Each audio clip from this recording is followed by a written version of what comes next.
Muy buenas a todos, espero que se encuentren excelentemente bien en este día, mañana, tarde, noche, cualquiera sea la hora que estén viendo, escuchando este mensaje. Palabra del Señor. Hoy día, segunda de Samuel capítulo 12. Las consecuencias de un pecado, y Dios también responde no. Dios también responde no. Atentos a este estudio, que Dios les bendiga. Hoy día vamos a ver la consecuencia de un pecado. Esto sigue, hermano. Esto continúa. Muchas gracias, muy amable. Gracias, hermanita Daniela. Bendiciones, cariños. La consecuencia de un pecado, hermano. Consecuencia que viene siendo arrastrada a causa de una falta tremenda de David. Lo estudiamos el día de ayer, lo que ha sido el corazón malo y perverso de David, principalmente porque él teniendo mujeres, él teniendo esposas, en un tiempo en que simplemente estaba siendo ocioso, no es otra cosa. El ocio fue lo que llevó a David al pecado. Lo leíamos el capítulo 11 el día de ayer en el devocional, donde sale a batalla el pueblo de Israel, Joab va a la guerra y David se queda en el palacio. Además de eso, dice la palabra en el versículo 2, y sucedió que al caer la tarde, que se levantó David. ¿Qué hace David levantándose de tarde? Ocioso, hermano.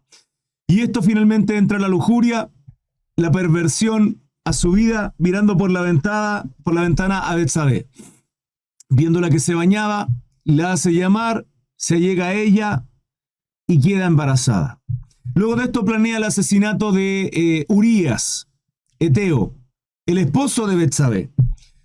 Luego de que en reiteradas ocasiones intenta hacer que Urías se acueste con Betsabé para que piense que el hijo que tenía Betsabé era de Urías y lógicamente nadie entienda el por qué, o sea, y todos comprendan que el hijo de Betsabé, de alguna manera, y él mismo, Urías, piense que es su hijo, lo cual era imposible porque Urías estaba en batalla.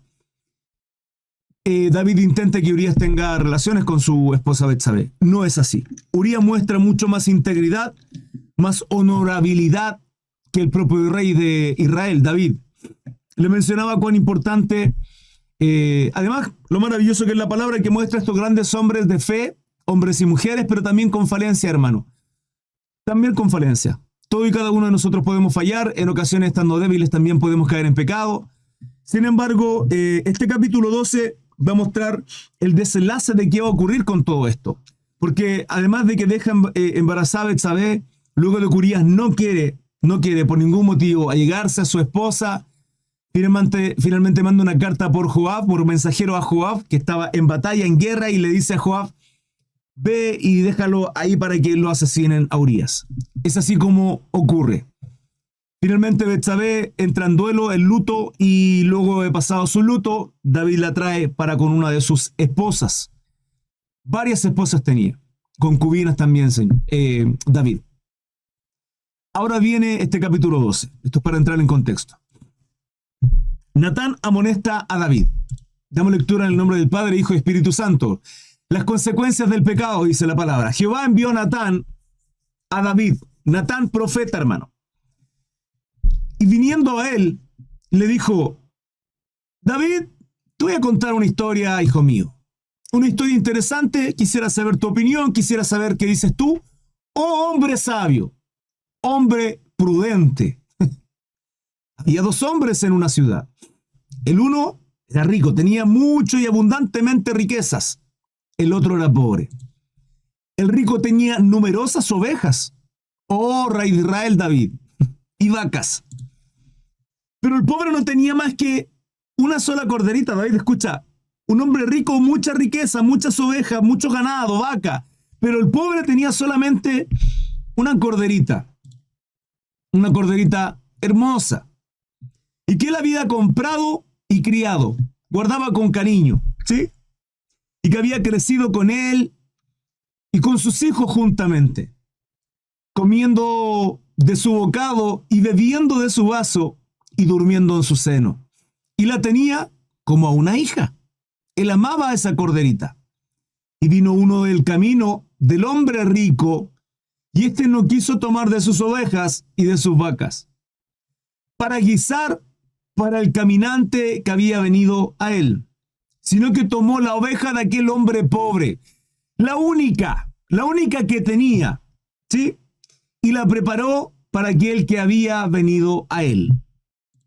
Entonces se encendió el furor de David de gran manera contra aquel hombre. Enojado, molesto David, era incomprensible que aquel varón tomara el único corderito que tenía aquel varón pobre, teniendo mucho más el hombre rico. Dice, y dijo Natán, vive Jehová, que aquel que tal hizo es digno de muerte. Eso es lo que dice David, hermano. Entonces se encendió el furor de David en gran manera contra aquel hombre y dijo a Natán, vive Jehová, que aquel que tal hizo es digno de muerte. Tremendo lo que está diciendo David, hermano.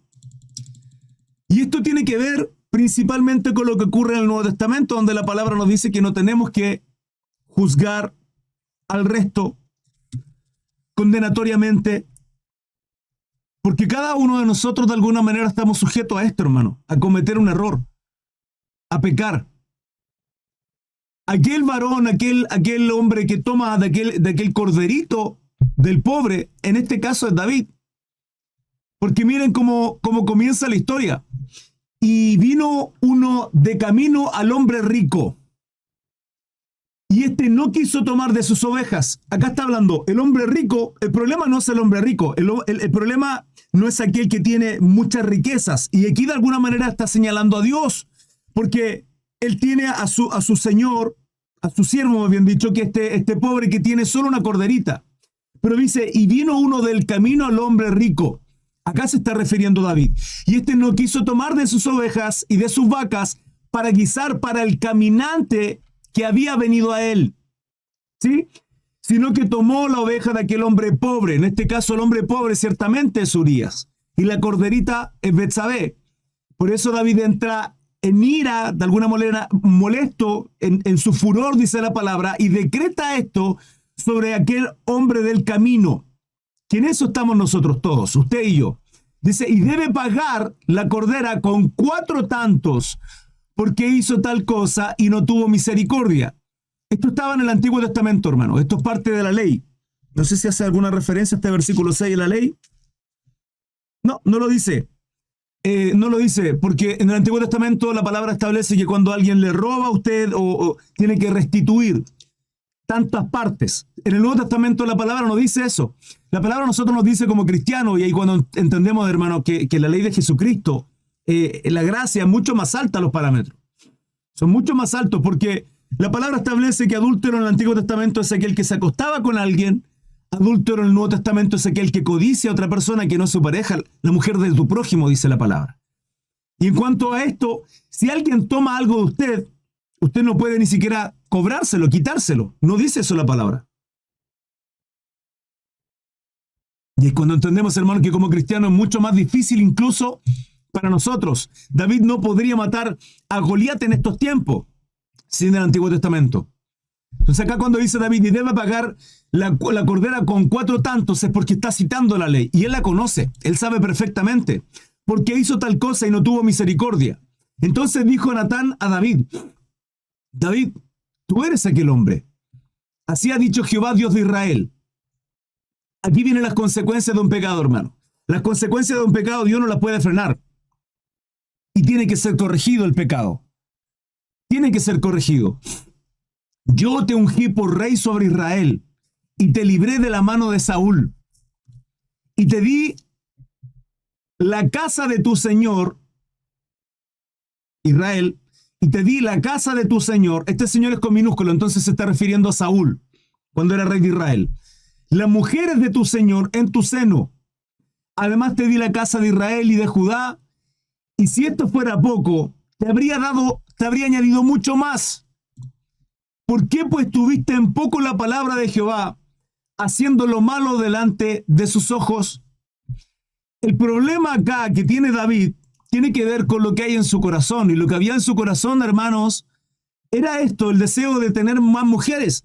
David no se complacía, tenía un desorden ahí, y no se complacía simplemente con una mujer, hermano, tenía varias mujeres. ¿Y es esto correcto, hermano Chris? No. Era común en el Antiguo Testamento, y no solo el Antiguo Testamento, hermano, dentro del Nuevo Testamento también podemos ver que ocurre aquello. Sí, ¿Es correcto? No. ¿Dios lo permite? No, hermano. La palabra establece que los reyes, había un mandato a los reyes, que no podían tener muchas mujeres porque su corazón se iba a pervertir.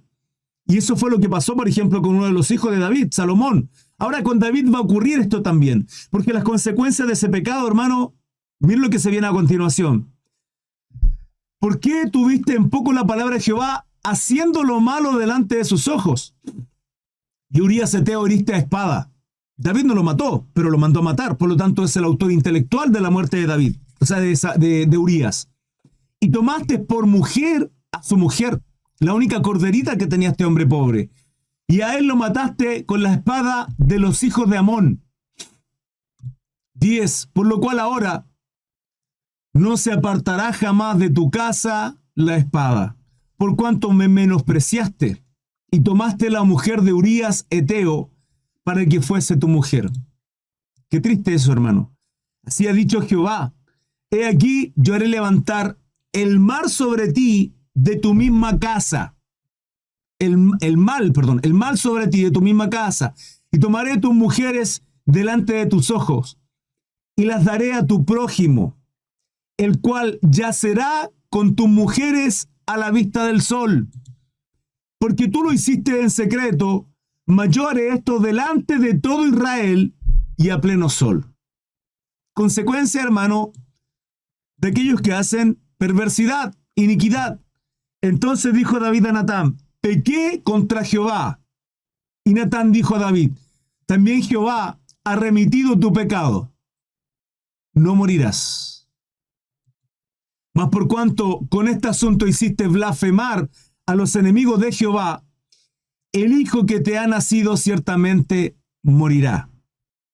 El hijo que te ha nacido ciertamente morirá. Acá es uno de los... Bueno, vamos a ir viendo. Y Natán se volvió a su casa y Jehová hirió al niño que la mujer de Urías había dado a David y enfermó gravemente. El hijo que esperaba a Betsabé, que fue concebido en pecado, dice, hirió al niño que la mujer de Urías había dado a David y enfermó gravemente. Entonces David rogó a Dios por el niño y ayunó David y entró y pasó la noche acostado en tierra. Vamos a ver el quebranto, hermano, del rey David debido a esta situación. David está quebrantado, está afligido, comienza a ayunar, dice, y se levantaron los ancianos de su casa y fueron a él para hacerlo levantar de la tierra. ¿Saben lo que es eso, hermano? Cuando David está en un estado tremendo de depresión, en un agobio, en una angustia por la situación que está viviendo su hijo, el hijo de Betsabé. Cuando uno está afligido, cuando uno está triste, cuando uno está angustiado, cuando está deprimido, que es normal de pronto, hermano, que pase por un periodo así, no pasa nada. ¿Qué hace, hermano? ¿Qué hace? Y se levantaron los ancianos de su casa y fueron a él para hacerlo levantar de la tierra, mas él no quiso y comió, ni comió con ellos pan. David está ayunando, David está quebrantado, no quiere saber absolutamente nada.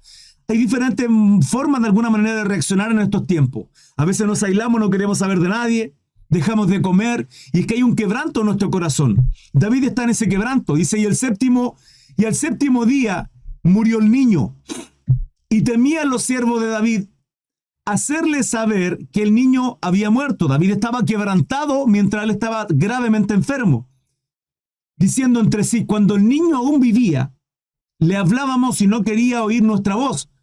¿Cuánto más se afligirá si le decimos que el niño ha muerto? Mas David, viendo a sus siervos hablar entre sí, entendió que el niño había muerto. Se dio cuenta. Por lo que dijo David a su siervo, ¿ha muerto el niño? Y ellos respondieron, sí, señor, su hijo ha muerto, él ha fallecido. Entonces David se levantó de la tierra y se lavó y se ungió. Esto tiene que ver con aroma, ¿sí? De cambiar su semblante. Y cambió sus ropas y entró a la casa de Jehová y adoró. A mí me llama la atención tremendamente esto. David entiende lo que significa un no por respuesta. David lo sabe perfectamente. Sabe que fue la voluntad de Dios simplemente. Fue la voluntad de Dios el que su hijo muriera. Natán ya se lo había decretado. David lo que busca es cambiar esa respuesta que ya sabía sobre su hijo. David lo que busca es la misericordia. David lo que busca es hallar gracia ante Dios y que finalmente Dios le dice, no, David.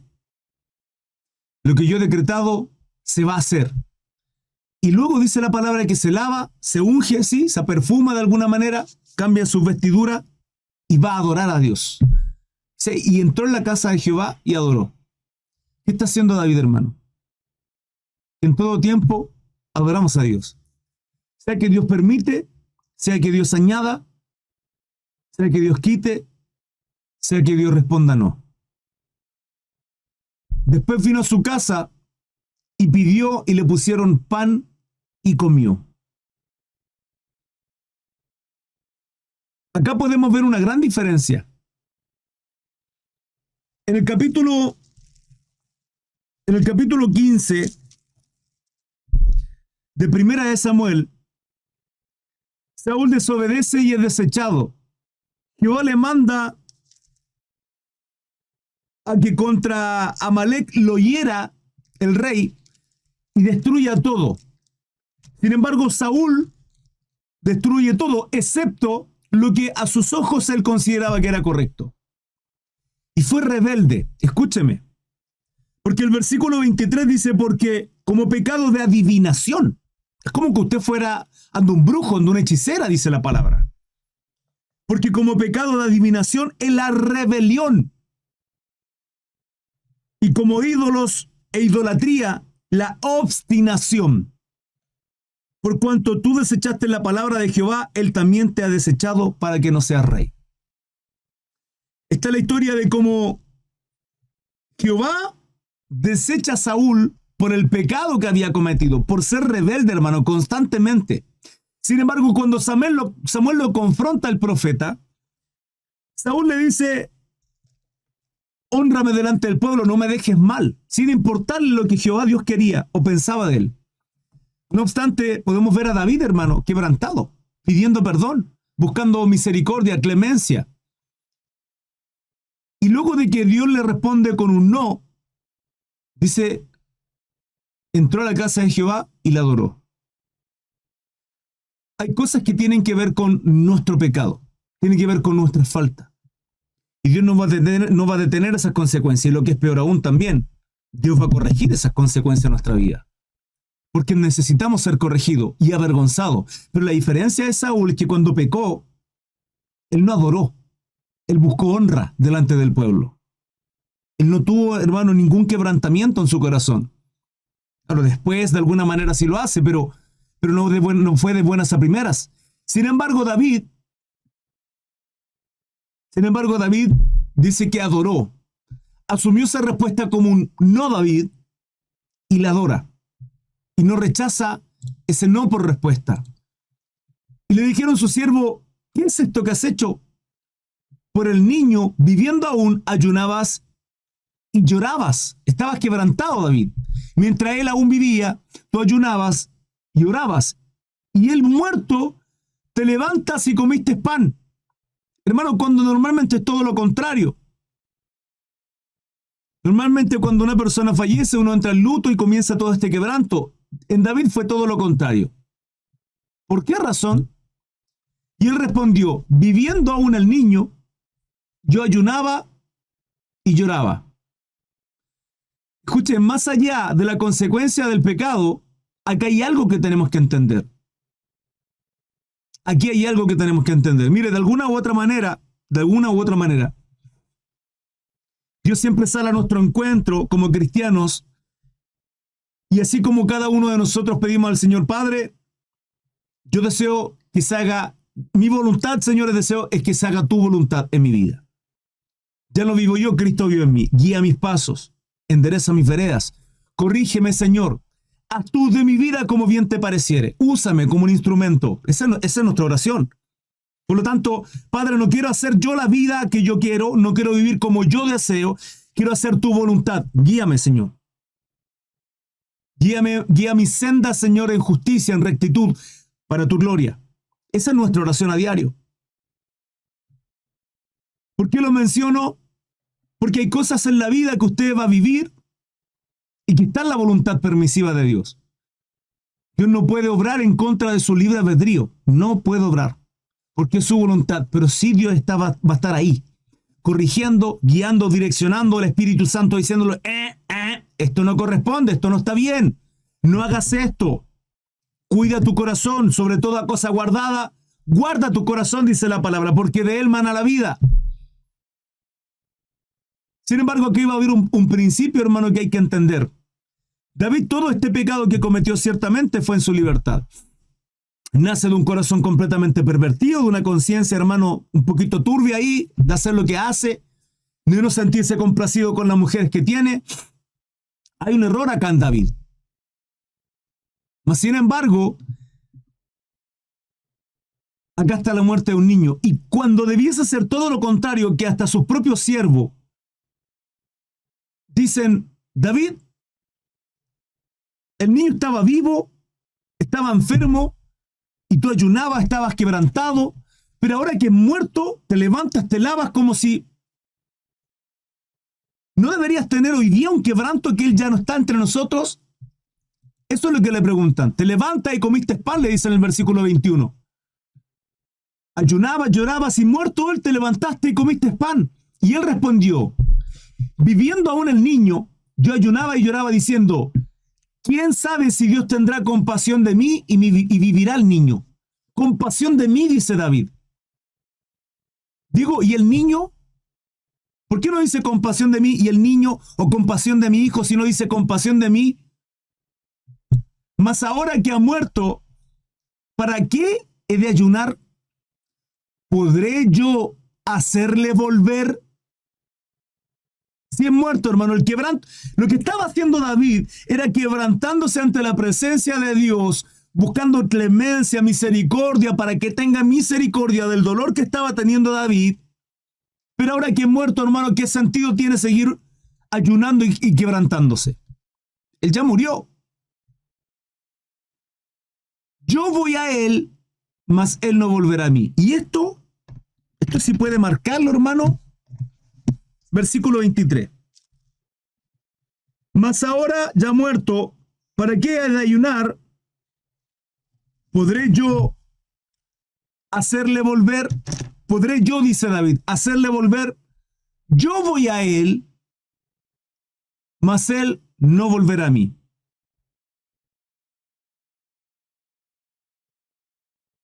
¿Usted entiende lo que nos está declarando este versículo? ¿Entiende la revelación de lo que significa este versículo? Mire, yo le voy a revelar algo.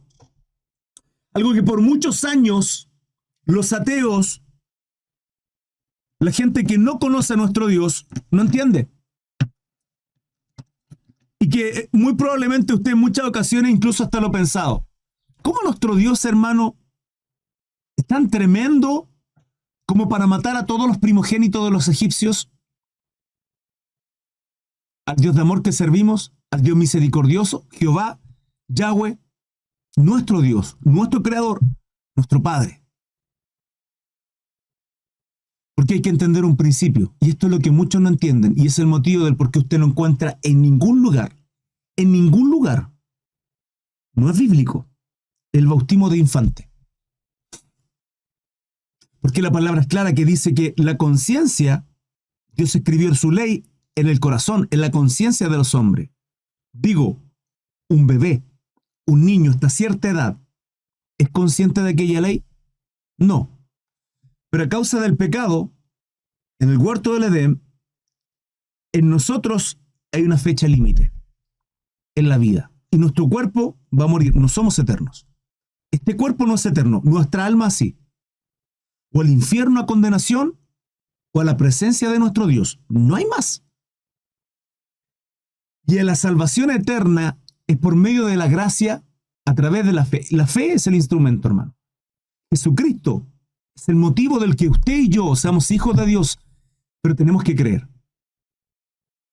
Pero Pablo es claro cuando dice que en nuestra conciencia es el saber que estoy haciendo lo malo, lo que me hace a mí cometer pecado, tener faltas ante Dios. Un bebé, un niño, ¿tiene tal conciencia? No. ¿Hay pecado? No. Porque son puros, son inocentes. Y la consecuencia del pecado está en este cuerpo humano, carnal, no en la conciencia. Ellos son almas, espíritus puros. Un niño hasta cierta edad. Entonces, cuando vemos, por ejemplo, lo que hace el Señor con los primogénitos, con todos los niños, lo que ocurre acá con David y lo que está mostrando el Señor a través de esta palabra es eso. Por eso David entiende perfectamente, dice, yo voy a él, mas él no volverá a mí. David sabe que va a tener un encuentro. Y esto de alguna manera a mí me da a entender lo que yo en muchas ocasiones he dicho, que de alguna forma, de alguna manera, no sé qué será, hermano, esto es mío. Ciertamente la palabra dice que cielo nuevo, tierra nueva, lo que vivíamos, ya eso va a pasar. Pero digo, ¿no sería maravilloso, hermanos? ¿No sería maravilloso que con mi compañera, con mi esposa, con mis hijos tal vez, hermanos, luchando por instruirles, por mostrarles el temor de Dios, porque ellos sean hombres de fe, mis hijos sean temerosos del Señor? ¿No sería maravilloso que cuando nosotros estemos en su presencia, en las bodas del Cordero, podamos vernos y decir, bendito sea el Señor, que estamos acá, que Él nos ha dado la victoria en la mano en ese mundo de tribulación, en ese mundo de angustia, en ese mundo de pecado, en ese mundo en que luchamos, en que todo estaba en contra nuestra? Porque así la palabra lo dice, hermano. Estamos en este mundo, pero no somos de este mundo. Y nos miramos a la cara, hermano, glorificando a Dios, adorándole ahí en su presencia. Yo en lo personal considero que es así, que nos vamos a poder ver y tener esa conciencia. No los malos recuerdos, porque si no viviríamos en angustia de aquellos que no están a nuestro lado. No esos malos recuerdos, porque la palabra dice que en esa nueva vida no habrá angustia, no habrá pecado, no habrá tristeza. Estaremos sanos. Nuestro cuerpo, si usted tiene alguna dolencia, alguna enfermedad, hermano, no viviremos en eso. Porque esas dolencias y esos dolores, esas enfermedades, están en este cuerpo carnal. Pero seremos transformados. Tendremos un cuerpo glorificado, hermano. Pero cuando David dice, yo voy a él, mas él no volverá a mí. El principio que yo entiendo de esta historia tiene que ver con que David sabe que le volverá a ver. Porque dice, yo voy a él. No dice, yo voy al Padre. Estaremos juntos ante Dios. Dice, yo voy a él. Y entiende que un bebé, un niño, es puro. Digo, ¿hizo confesión de fe? No. ¿Se bautizó? No. ¿Fue a alguna congregación? No. ¿Su fe le fue contada por justicia? No. Como el resto de los hombres en el Antiguo Testamento. Porque usted y yo somos salvos, ¿por qué? Por gracia, por medio de la fe. Efesios 2:8, tenemos que creer. Juan 3:16. Juan capítulo 1, versículo 11-12. Etc. Por fe. Pero digo, este pequeñito, este bebé, ¿tiene fe? ¿Fe en qué, hermano? Si no tiene conciencia. Pero es puro.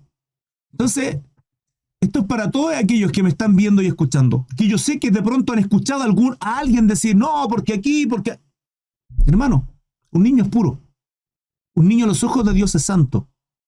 Por eso nuestro Señor Jesucristo dice, dejad los niños venir a mí, porque de los tales es el reino de los cielos. Y a nosotros nos dice, si nosotros, hermanos, no somos como los niños, no entraremos al reino de los cielos. Si no entramos como niños al reino de los cielos, no va a poder ser posible. ¿A qué se refiere eso, hermano Cris? Muchas cosas. Lo estudiamos el día anteayer, si mal no recuerdo, el jueves en la noche, ayer no tuvimos estudio bíblico en la noche, con respecto a la inocencia que tienen los niños, la pureza que tienen los niños, la confianza que tienen los niños, la fe, hermano, la obediencia, muchas cosas, características que tienen preciosamente los pequeñitos. David acá dice, yo voy a él, mas él no volverá a mí. Continúo.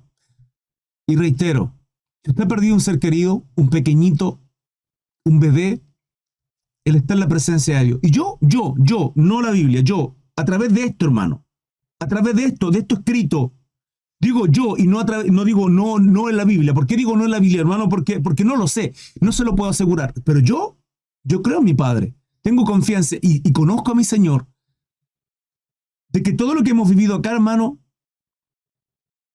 será una ínfima parte.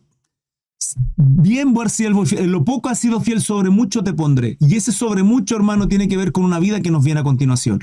En la eternidad delante de la presencia de nuestro Dios, en la cual viviremos. Y no habrá pecado, no habrá angustia, no habrá tristeza. Es cierto, y no lo niego. La palabra dice que seremos como los ángeles. Uno saca por inferencia ahí porque en ese contexto, cuando dice que seremos como los ángeles, los saduceos le están preguntando a Jesucristo que si una mujer tiene un esposo y él fallece, no le da hijo, luego viene otro, su hermano, y al final tiene 15 esposos, y todos van muriendo. En la resurrección, ¿quién es su esposo? ¿El primero o el último? Porque tuvo que honrar la familia y así tal. En la ley sale eso. ¿Quién realmente en la resurrección va a ser su esposo? Y nuestro Señor Jesucristo le dice que seremos como ángeles en ese contexto. Entonces ahí uno de alguna manera saca por inferencia, por conclusión, que no tendremos la necesidad de un esposo, ¿sí? Uno saca por... Pero hay misterios, hermanos, que uno de pronto lee la palabra y tal vez estamos mal interpretando. Por eso uno tiene que ser humilde y no decir, no, la palabra dice, hermano, no, la palabra no dice, no lo dice literalmente. Y de ahí los conflictos que hay en doctrina, donde algunos dicen una cosa, otros dicen otra, y esto es parte de esos errores. ¿Por qué? Porque como se pecó en el inicio y los bebés también van a morir, entonces están sujetos a pecado y por consecuencia tienen que ser bautizados para arrepentimiento de pecado. Digo, cuando usted es bautizado, ¿acaso usted no es bautizado en el nombre del Padre, Hijo y Espíritu Santo? Sí, usted no declara a Jesucristo como su Señor, amén, y es bautizado, ¿cierto? Porque tiene conciencia de que lo que está haciendo es arrepentimiento. Hermanos, ¿de qué se va a arrepentir un bebé? No, pero es que está sujeto a pecado. No, pero está bien. ¿Qué conciencia tiene un bebé de que ha cometido pecado? Ninguno. Entonces usted le está traspasando aquel pecado al niño por nada, solo por haber crecido y nacido. Hermano, no conocen a mi Dios. No conocen a mi Señor. No lo entienden. Porque lo que pervierte al hombre, hermano, es la conciencia, es el corazón de saber que usted está haciendo algo malo y lo sigue haciendo. Es la conciencia de saber cuál es la ley, qué es lo que Dios no me permite, y yo aún así lo hago. Hermano, acabo de leerles el capítulo 15 de Primera de Samuel con respecto a la rebeldía de Saúl. Mire, porque como pecado de adivinación es la rebelión. Como pecado de adivinación, hermano, yo nunca he ido a un brujo, nunca he ido a una bruja, a un hechicero, a un tarotista, nunca, hermano. Dios no me lo permita, sí, pero usted está siendo rebelde a la palabra. Sí, bueno, hermano, ¿está siendo rebelde sí o qué? Cuando Dios le dice, no haga esto, usted va y lo hace. Sí, hermano, bueno, permítame decirle que usted es igual que alguien que va a los hechiceros, a los brujos, a los agoreros, a los tarotistas. Porque como pecado de adivinación es la rebelión. Y como ídolos e idolatría la obstinación. Qué tremendo pasaje, hermano. ¿Se da cuenta que en muchas ocasiones nosotros pecamos por ignorancia, hermano? Mi pueblo perece por falta de conocimiento, dice Oseas 6, versículo 4. ¿Cuánto más nosotros, hermano, que cometemos error y pecado al día sin darnos cuenta? Mas ahora que ha muerto, dice David en 2 de Samuel 12:23. Mas ahora que ha muerto, ¿para qué he de ayunar? ¿Para qué? Dice, ¿podré yo hacerle volver? Yo voy a él, mas él no volverá a mí. Y consoló David a Betsabé, su mujer, y llegándose a ella durmió con ella. Y ella le dio a luz un hijo, y llamó su nombre Salomón, al cual amó Jehová. ¿Cómo es posible que Jehová ame a este Salomón? Ame a este Salomón. Si es pequeño, hermano, no ha hecho nada. Es porque lo que viene con la vida de Salomón. Es porque Dios conoce nuestros tiempos y ahí podemos entender que servimos a un Dios atemporal. Antes que fuese formado en el vientre, Señor, tú me conociste. Me diste por profeta a las naciones, dice Jeremías. Capítulo 1, versículo 5. Podemos ver una atemporalidad de Jehová, nuestro Dios, hermano, el cual conoce todos los tiempos. Por eso Él es omnisciente. Omnisciente. Él todo lo sabe y discierne los más profundos pensamientos e intenciones del corazón del hombre. Y Él conoce la vida de Salomón. Y envió un mensaje por medio de Natán, profeta, y llamó su nombre Jedidías a causa de Jehová. Esto es el versículo 25.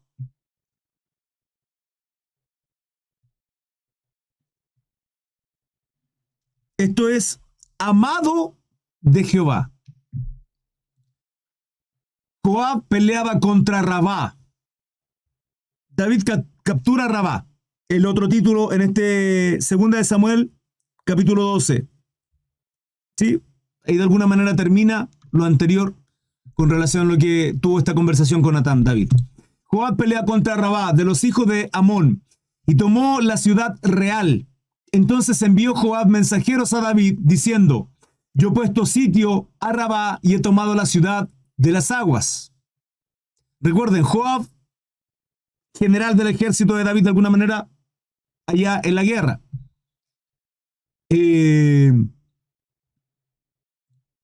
Reúne pues ahora al pueblo que queda y acampa contra la ciudad y tómala. Este es David enviando este mensaje a Joab. No sea que tome yo la ciudad y sea llamada de mi nombre.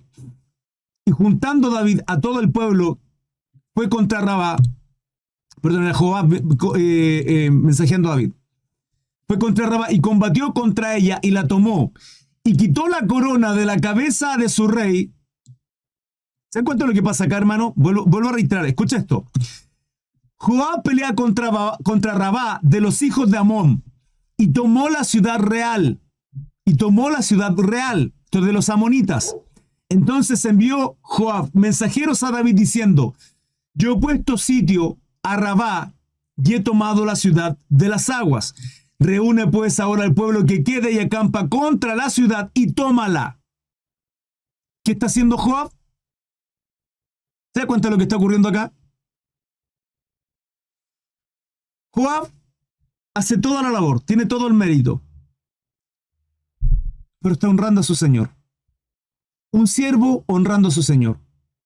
Le dice David: ve y tómala, te pertenece, tú eres el rey. Mire, no sea que tome yo la ciudad y sea llamada de mi nombre. Los joabitas, por alguna manera. Y juntando David a todo el pueblo, fue contra Rabá y combatió contra ella y la tomó. Qué maravilloso esto, hermano. Qué gran ejemplo de Joab a nuestra vida. Cómo está honrando a David. Y quitó la corona de la cabeza de su rey, la cual pesaba 1 talento de oro. Y tenía piedras preciosas. Y fue puesta sobre la cabeza de David. A él se le debería honrar. Y eso es lo que hizo Joab. Y sacó muy grande botín de la ciudad. Y termino con esto. Sacó además a la gente que estaba en ella y los puso a trabajar con sierras, con trillos de hierro y hachas de hierro. Y además los hizo trabajar en los hornos de ladrillo. Y lo hizo así a todas las ciudades de los hijos de Amón. Y volvió David con todo el pueblo a Jerusalén. La tomó, la sitió y finalmente tuvo misericordia también de aquellos. Hermanos amados, la palabra fue ministrada mientras la leíamos. Quedo atento a sus dudas, preguntas y consultas. Tremendo capítulo. Qué tremenda historia, hermanos amados. Espero que haya tenido una lección esto, que el Señor haya confrontado su vida también, que haya sido de bendición.